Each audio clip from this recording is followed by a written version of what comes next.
Alright, so today we are going to be working with Ms. Darla. We are going to be going over just the basics of giving her a bed bath. We are also going to be showing you how to turn the patient or roll the patient when doing so, when giving them a bed bath or changing them. And then we are also going to go over peri-care while we're here, okay? So, when giving a patient a bath, you want to make sure that you have more supplies than not enough supplies, okay? I like to start off with about 3 towels, maybe 4, and I like at least 6 washcloths, sometimes more. It just depends on the patient's home and what they have available for you.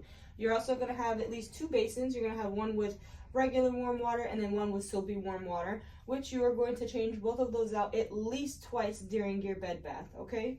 Now, when giving a patient a bed bath, you always want to make sure that you start at the top and work your way down towards the bottom, all right?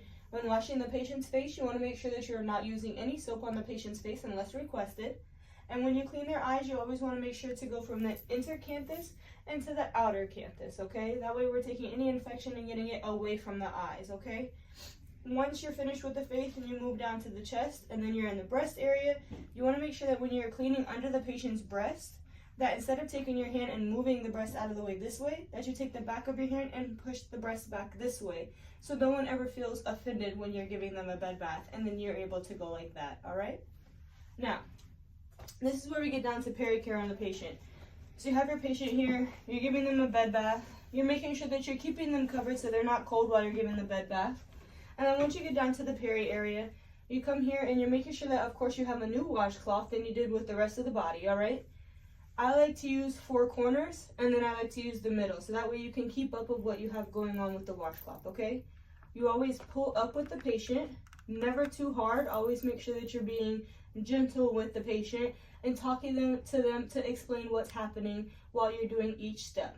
So you have one corner of the washcloth, you pull back on the patient, you're able to get one side of the labia, you switch to another corner of the washcloth, pull up again, and then you go from the other side of the labia.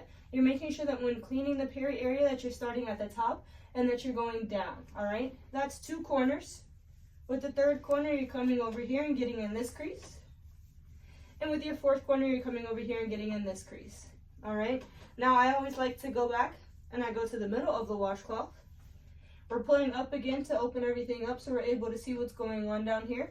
And then we go one swipe down the middle to make sure that we're getting anything else that may be left behind, okay? Once you're done with the peri area on the patient, then you go ahead and you move on to their legs and their feet. You're always sure to make sure that you're cleaning in between the patient's toes, that you're rinsing, and then that you're drying in between the toes as well.